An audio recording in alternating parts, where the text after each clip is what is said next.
This video presents content from Chapter 10 of the book Sustainable Living and World Peace, from a section entitled, We Have Ourselves to Blame for Future Hardships Caused by Unsustainability. Every day, we are gaining better knowledge of environmental processes and what it takes to ensure that they are functioning sustainably, indefinitely into the future. We have nobody to blame but ourselves if we do not live our lives by following better understood paths of sustainability and when we unnecessarily cause future human hardship on an earth being degraded by our actions.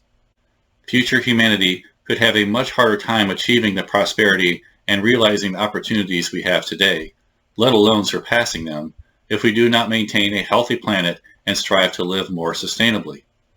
We should now understand that a healthy planet and sustainability can be achieved without hindering our economic prospects or overburdening future generations with financial hardships. The importance of our lives and our duty to the earth and all of life cannot be denied or overstated. We should recognize the significance of doing what we can to make our lives and all of life exist sustainably. We cannot hide behind ignorance like people from the distant past who could not see the effects of their actions on large-scale and long-term life-sustaining natural processes. Once shedding the excuse of ignorance, our virtue will carry us towards sustainability for the earth and all of life without accepting excuses or being complacent with unsustainability. At the time of the writing of this book, World War II would have been about 80 years in the past.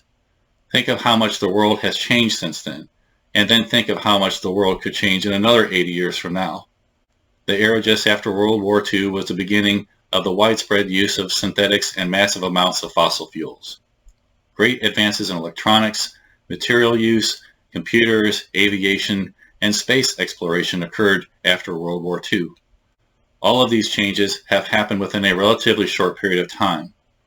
If a child were to be born today, what will the status be of resources and technology around the world when this child turns 80 years old?